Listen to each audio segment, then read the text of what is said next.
días, muchas gracias. Bueno, como dice el doctor Bertaza, en la charla del día de hoy vamos a cambiar radicalmente el ángulo respecto de las charlas anteriores. Voy a abordar el tema de exenciones en ganancias de entidades sin fines de lucro. A modo introductorio, podemos decir que las entidades de beneficio público cumplen un rol fundamental en la sociedad, dado que son vehículos a través de los cuales se cumplen ciertas funciones que son propias del Estado, tales como asistencia social, salud pública, caridad, educación, instrucción. Al no recibir aportes estatales, estas entidades requieren obtener sus recursos de manera autónoma y para ello desarrollan determinado tipo de actividades que son de distinta índole. Entonces, el Estado busca beneficiarlas con determinadas franquicias impositivas a fin de facilitar su accionar, pero establece ciertos requisitos y condiciones para su accionar. En lo que respecta al marco normativo, la ley del impuesto a las ganancias en el artículo 26 enuncia taxativamente cuáles son las ganancias que se encuentran exentas del gravamen. Por su parte, el artículo 77 del decreto reglamentario prevé que para las exenciones de los incisos B, D, E, F, G, L y P del artículo 26, ahora vamos a ver cuáles son esos incisos, requieren que para obtener la exención, la misma tiene que ser pedida por los interesados. Y una vez que es acordada esta exención, los sujetos no estarán sujetos, valga la redundancia, a retenciones del gravamen. Por su parte, la resolución 2681 es la que regula el procedimiento aplicable a estas entidades que mencionaba recién, tanto para la acreditación de la exención como para la obtención del certificado y de su renovación. ¿Cuáles son entonces estas exenciones en ganancias que mencionábamos? El inciso B habla de las ganancias de entidades exentas de impuestos por leyes nacionales. El D, utilidades de cooperativas. El E, ganancias de instituciones religiosas. El F, que es en el que nos vamos a centrar un poquito más, son las ganancias de asociaciones, fundaciones, entidades civiles de asistencia social, salud pública, beneficencia, entre otras. Estas entidades, tanto las ganancias como el patrimonio social, tienen que estar afectados a los fines de su creación, no podrán distribuir ni directa ni indirectamente ganancias entre sus socios, no podrán obtener sus recursos de explotación de espectáculos públicos, juegos de azar, carreras de caballos o similares, y tampoco realizar actividades financieras, excepto aquellas que se realicen con la intención de preservar el patrimonio social. No aplicará tampoco a fundaciones, asociaciones o entidades civiles de carácter gremial que desarrollen actividades industriales o comerciales, excepto cuando éstas tengan relación con su objeto social y los ingresos que generen no superen el 30% de los ingresos totales de la misma. Luego tenemos las ganancias de entidades mutualistas, de asociaciones deportivas y de culturas físicas con determinados requisitos, y las instituciones internacionales sin fines de lucro. Pasemos ahora, ¿para qué se pide este certificado de exención? ¿Cuál es la finalidad? No ingresar el impuesto a las ganancias, no ser pasibles de retenciones y percepciones en el impuesto, estar alcanzadas a la alícuota reducida o exenta del impuesto sobre los débitos y créditos, y no ser pasibles de retenciones y percepciones de IVA. Esto aplica a los sujetos del inciso F del 26 y aquellos comprendidos en el artículo 7 de la ley de IVA, inciso H, puntos 5 y 6, que se encuentran allí listadas. ¿Cuáles son los requisitos? Existe una serie de requisitos que tiene que cumplimentar al momento de interponer la solicitud.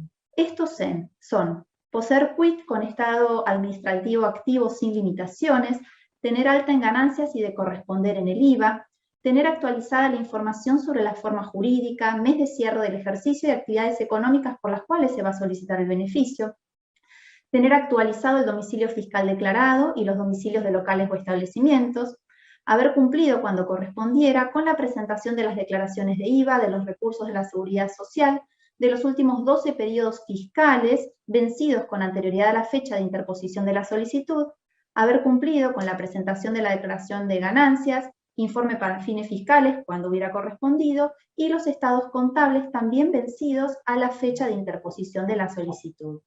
Y también haber cumplido con los regímenes de información previstos en la resolución 3293, sustituido por la actual 4697. ¿Quiénes estarán excluidos de solicitar este certificado? Aquellos contribuyentes cuyos representantes, administradores o quienes ocupen cargos similares hubieran sido querellados o denunciados penalmente con fundamento en las leyes 22.415, 23.771 y 24.769, y se les hubiera dictado la prisión preventiva o en su caso exista auto de procesamiento vigente.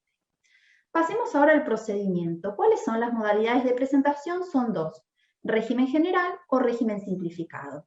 Acá les muestro las pantallas cuando uno ingresa al servicio web certificado de exención de impuesto a las ganancias, donde tenemos que ingresar la solicitud y el sistema nos va a mostrar dos opciones: régimen general o régimen simplificado, pero cada uno tiene las particularidades que abordaremos seguidamente.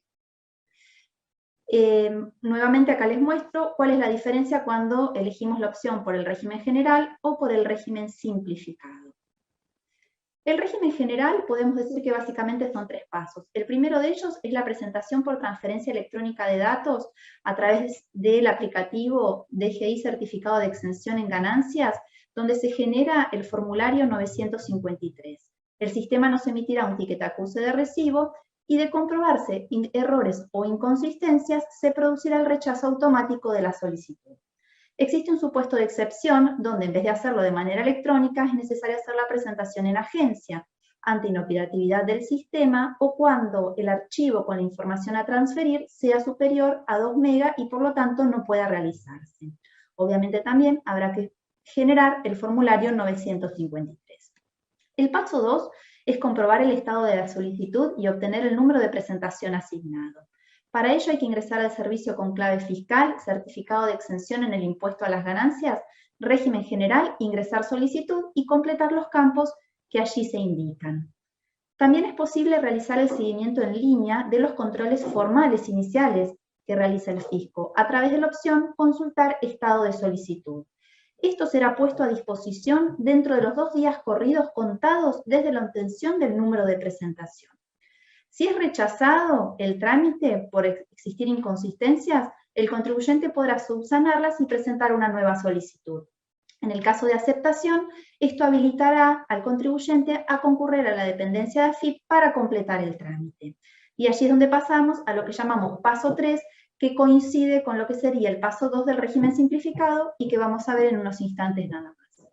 Pasando ahora al trámite para el régimen simplificado. Solamente puede ser utilizado por determinado tipo de entidades.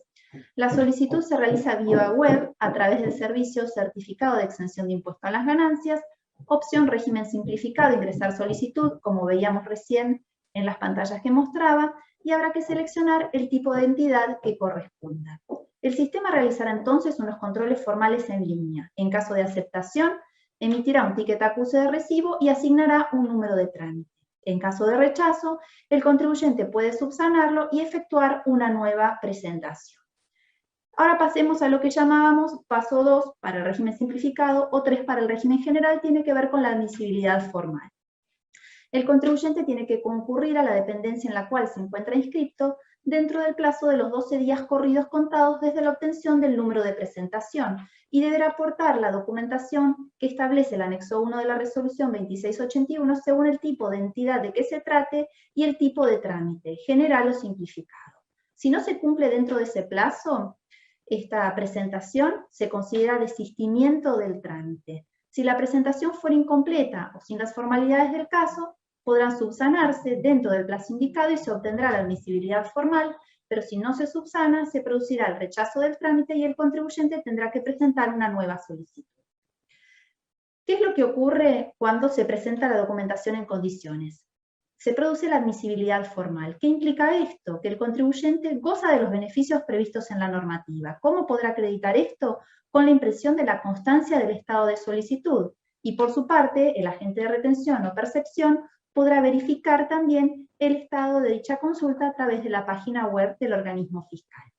Sin perjuicio de ello, queda a la espera de la resolución de AFIP respecto de la aceptación o denegatoria definitiva de este certificado.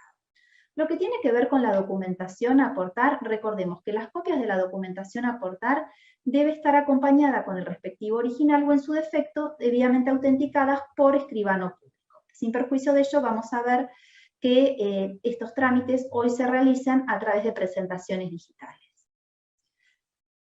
El contribuyente, a través del servicio web certificado de exención impuesto a las ganancias, puede realizar una serie de trámites, consultar el estado de la solicitud, modificar o ampliar el encuadre del beneficio, actualizar los datos, desistir de la solicitud o solicitar la baja del certificado obtenido. Cada trámite podrá ser realizado dentro del propio plazo previsto por la normativa, pero es importante tener en cuenta que solo se puede tener una presentación pendiente por resolución a la vez. Y AFIP también podrá solicitar información o documentación adicional que considere necesaria para evaluar la procedencia de la solicitud. Dijimos entonces, el fisco realiza una verificación luego en forma sistémica del cumplimiento de los requisitos. En el caso del régimen general se produce dentro del plazo de 45 días corridos, contados a partir del día inmediato siguiente al de la admisibilidad formal de la solicitud. En el caso del régimen simplificado, el plazo es de 15 días corridos. La AFIP podrá solicitar, como dijimos recién, información o documentación adicional. Si no tiene posibilidad de notificarle el requerimiento adicional de información al contribuyente, esto implicará el rechazo de la solicitud y el contribuyente tendrá que efectuar una nueva presentación. Pero tengamos en cuenta lo siguiente, que la utilización de este sistema informático para verificar en forma sistémica el cumplimiento de los requisitos no obsta el ejercicio de las facultades de verificación y fiscalización por parte del fisco. Una vez que el fisco analiza todo y la solicitud resulta procedente, otorgará el certificado. El mismo será publicado en la página web y la entidad solicitante podrá visualizar e imprimir dicho certificado a través de la consulta web en ese link que les comparto en pantalla. ¿Cuál es el plazo de vigencia del certificado? Serán periodos anuales coincidentes con el ejercicio fiscal de la entidad o puede ser por un plazo superior a 12 meses para aquellas entidades que comiencen sus actividades en un mes distinto al del inicio del ejercicio fiscal o que tengan que tramitar una nueva solicitud por falta de renovación de un certificado anterior. Hay otros dos temas que me parecen importantes mencionar. La denegatoria. Es posible que el certificado sea denegado, el contribuyente será notificado y los efectos serán a partir de la fecha de admisibilidad formal o aquella que determine el juez administrativo interviniente. Los efectos ante terceros serán desde la publicación en la página web de AFIP. También el contribuyente podrá manifestar la disconformidad cuando el certificado obtenido prevea que la entidad no está comprendida dentro del artículo 85, inciso C de la Ley de Ganancias, es decir, que no admite la deducibilidad de las donaciones recibidas. Esta disconformidad debe presentarse dentro de los 30 días corridos desde la fecha de publicación del certificado, mediante una multinota. AFIP tendrá que resolver dentro de los 20 días corridos siguientes y en caso de que exista una resolución favorable, se producirá la modificación del certificado y la correspondiente publicación en el sitio web. Los certificados también pueden caducar. ¿Por qué? Ante irregularidades en los antecedentes, en la documentación aportada, en el objeto social o en otras cuestiones ya sean detectadas por controles sistémicos o como resultado de un proceso de verificación que realiza el fisco. Se dejará sin efecto el certificado por resolución fundada, notificada al contribuyente por artículo 100, lo publicará en el sitio web y los efectos serán que el contribuyente tendrá que determinar e ingresar IVA, ganancias y el impuesto al débito y no podrá acreditar ante terceros su condición de exento y obviamente comenzar a sufrir las retenciones y percepciones de IVA y no podrá hacer uso del beneficio de la alícuota reducida o la exención del impuesto al débito. Por su parte, los donatarios no podrán deducir en ganancias las donaciones que lo hubieran efectuado. Es importante mencionar lo siguiente, que ante el acto administrativo de denegatoria, disconformidad o caducidad del certificado, el contribuyente tiene habilitada la vía recursiva del artículo 74 de la Ley 11.683. Este recurso podrá ser interpuesto dentro de los 15 días del acto administrativo correspondiente y en el caso de existir una resolución favorable, se procederá a la emisión del certificado de exención y la publicación del mismo en el sitio web. Bueno, efectuado todo este pequeño recorrido relativo a la obtención del certificado de exención propiamente dicho, ahora vamos a hacer una mención a lo que es la renovación para aquellas entidades que ya cuentan con un certificado vigente. ¿Cuál es la forma y la oportunidad? se realiza anualmente en forma automática previa verificación del cumplimiento de las obligaciones fiscales. ¿Cómo es el proceso de control? Se realiza entre los 90 y los 60 días corridos anteriores al vencimiento de los certificados vigentes. Ahora bien, cuando a la fecha de control se verifique el cumplimiento de los requisitos, que son los siguientes, se procederá a la renovación automática del certificado. Estas obligaciones son la presentación del régimen de información establecido para los donatarios vencidos a la fecha de renovación, haber constituido y mantener actualizado el domicilio fiscal electrónico, y haber utilizado respecto de los ingresos o cobros totales o parciales recibidos por cualquier concepto, por operaciones realizadas desde la fecha del otorgamiento del certificado vigente por montos iguales o superiores a 10.000 pesos o a través de alguna de las siguientes modalidades: depósito bancario, giro o transferencia bancaria, débito en cuenta a través de cajero automático, débito directo en cuenta bancaria, pago electrónico mediante la utilización de tarjeta de crédito o de débito o cualquier otro medio de pago electrónico admitido por el Banco Central de la República Argentina. ¿Cómo se acredita este requisito? Mediante la presentación de una nota con carácter de declaración jurada, emitida y suscripta por el responsable de la entidad, y va a tener que contar con la certificación de contador público independiente y la firma autenticada por el Consejo Profesional. La misma tendrá que ser presentada hasta los 90 días corridos anteriores a la fecha de vencimientos. Entonces, vencido el plazo, se verificará nuevamente de manera sistémica la regularización de los mismos. Si estos incumplimientos son subsanados, se renovará el certificado de exención por el ejercicio fiscal correspondiente y se publicará el mismo en la web de AFIP. Si no son subsanados, se produce la pérdida automática del reconocimiento del beneficio al vencimiento del certificado de exención emitido y se deberá iniciar un nuevo trámite. Acá vemos entonces cómo es el resultado que arroja la consulta realizada a través del servicio web Certificado de Exención en Impuesto a las Ganancias, control de incumplimientos para la renovación del certificado. Fíjense que aquí la leyenda que indica en la parte inferior es que la entidad ha superado la totalidad de los controles sistémicos efectuados y será renovado el certificado de exención por el año calendario. En este caso era un contribuyente cuyo ejercicio comercial coincidía con el año calendario. También es posible realizar la consulta de los certificados de exención a través de la página web de AFIP, donde se podrá realizar de manera individual por número de quit o por listado completo. Acá les muestro las pantallas donde se puede realizar la consulta respectiva. Y como resultado de esa consulta se obtiene este certificado. Fíjense que el certificado indica, por un lado, cuál es el inciso del artículo 26 en el cual se encuentra encuadrada la entidad, cuál es la vigencia del certificado, si se encuentra obligado a presentar declaración jurada de ganancias y si autoriza o no la deducción de las donaciones. Yendo ahora a las obligaciones de las entidades exentas, la propia resolución 2681 prevé que estas entidades se encuentran obligadas a presentar la declaración jurada de ganancias, el informe para fines fiscales, aunque recordemos que esta obligación fue derogada para aquellos vencimientos que operasen a partir del 7 de noviembre del 2019, y la presentación de los estados contables que se realiza a través del servicio Presentación Única de Balances hasta el último día del sexto mes siguiente al del cierre del ejercicio comercial. En cuanto a la obligación de presentar la declaración jurada de ganancias, recordemos que es necesario completar los datos requeridos por la pantalla Balance para fines fiscales y no deberán completarse las pantallas denominadas Proyectos promovidos y actividades no amparadas y tampoco resultado atribuible a los socios.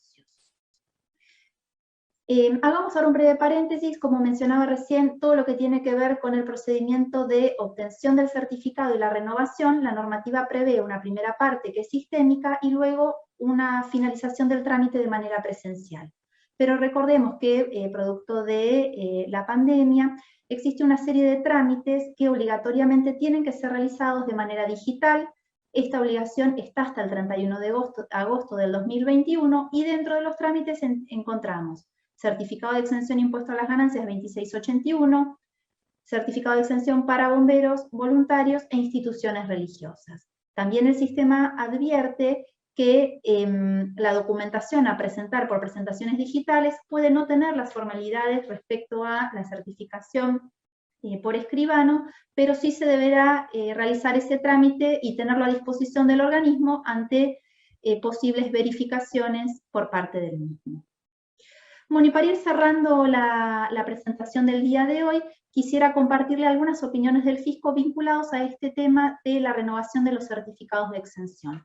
En la reunión del 5 de julio del 2018 se plantearon 3 temas que me parecen de interés. Uno tiene que ver con el reconocimiento retroactivo de la exención para las entidades del inciso F. En ese momento se planteaba que el contribuyente, por no tener presentadas las declaraciones de periodos anteriores, no podía obtener el reconocimiento de la exención, pero tampoco podía generar las mismas como sujeto exento. Es decir, la problemática que se le planteaba es que tenía que presentar las declaraciones por años anteriores con impuesto determinado para luego iniciar el trámite y que la obtención de ese o el reconocimiento de esa exención fuera hacia adelante y no de manera retroactiva. El contribuyente sostenía que no era razonable que se negara la exención por no haber realizado el trámite administrativo tendiente al reconocimiento cuando realmente cumplía con todos los requisitos que exigía la normativa. Y mencionaba una serie de antecedentes de la Corte Suprema de Justicia que ahí les comparto. ¿Cuál fue la respuesta del fisco? Que el decreto reglamentario establecía que la exención se otorga a pedido de los interesados, que la resolución 2681 establecía que las entidades del inciso F tenían que tramitar un certificado, que el periodo en el cual no se formuló la solicitud de exención, el contribuyente estaba inscrito en el impuesto a las ganancias, pero sin perjuicio de ello que ante casos particulares los interesados podrán plantear la situación ante las dependencias de AFIP para su evaluación.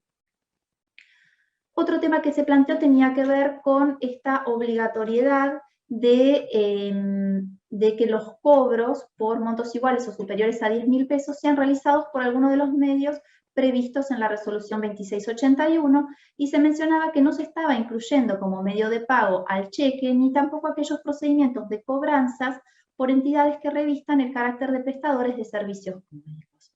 ¿Cuál fue la respuesta del fisco? En cuanto al cheque, que si bien no se encontraba taxativamente enumerado en la reglamentación, es un medio de pago admitido por el BCRA que cumple con la condición descripta en ese inciso.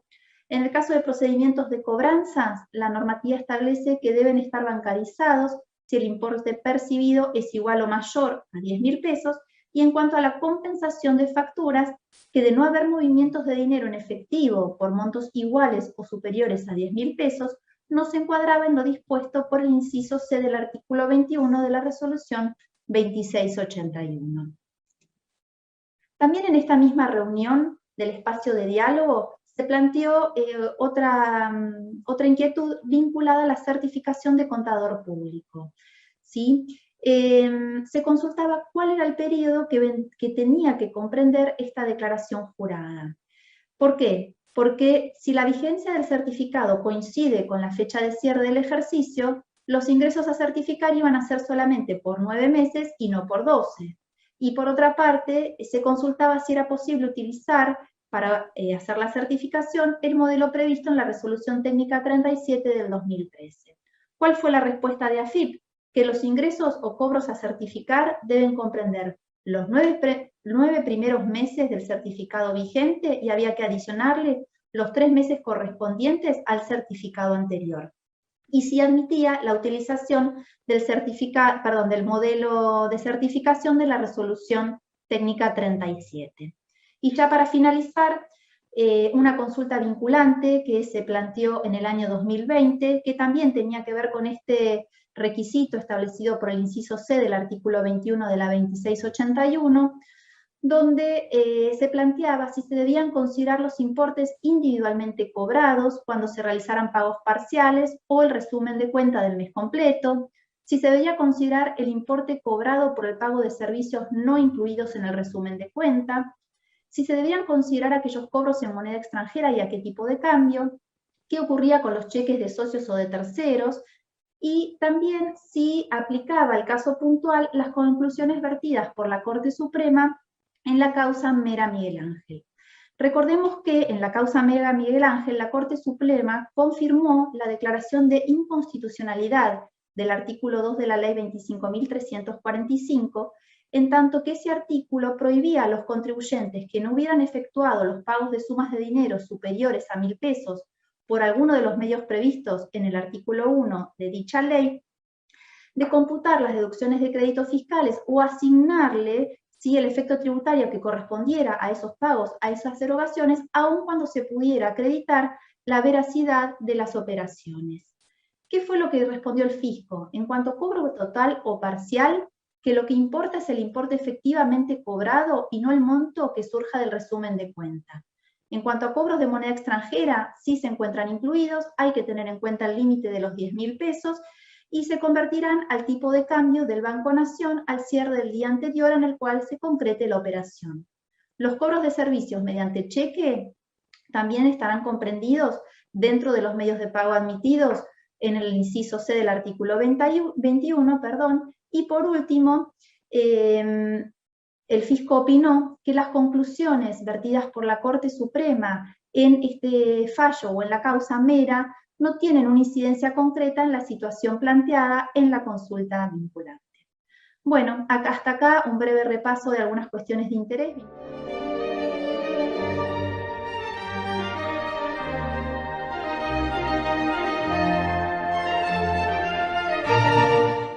Bueno, muchas gracias. Tenemos unas poquitas preguntas el día de hoy. Una de ellas es la siguiente: si es competente la justicia en lo contencioso administrativo federal, en este tema que estuvimos viendo de las exenciones de impuesto a las ganancias de entidades de bien público. Es correcto, es competente. De hecho, el doctor Bertaza hizo mención a un antecedente jurisprudencial en la causa Fogava, donde se expidió esta Cámara. Bueno, otra de las preguntas es ¿qué tipo de documentación hay que adjuntar o hay que presentar para cuando el contribuyente solicita una exención a través del régimen general? Bueno, sin perjuicio de que el fisco puede solicitar otro tipo de documentación para analizar la situación previo al otorgamiento de la exención, básicamente la documentación que hay que aportar son el formulario 953, con su correspondiente acuse de solicitar esta exención al momento mismo de inscripción ante el fisco. En el caso de que la inscripción se realice con posterioridad, por supuesto el fisco, antes de otorgar la exención, en el caso de corresponder, analizará la situación en los ejercicios fiscales anteriores. Y la última consulta tiene que ver también si una fundación que cumple con los requisitos para ser considerada exenta, ¿sí?, en los términos de la ley de ganancias, si puede realizar el trámite de reconocimiento sin inscribirse en el impuesto, es decir, gestionó la CUIT y no se encuentra inscrito en el impuesto. No, uno de los requisitos, como habíamos mencionado hace un ratito, es estar inscrito en el impuesto a las ganancias. Y también es importante que, obviamente, en el caso de aquellas entidades que tienen un certificado vigente y quieren realizar la renovación del mismo, tienen que mantener, por supuesto, la inscripción en el gravamen. Bueno, eso es todo por hoy. Muchas gracias.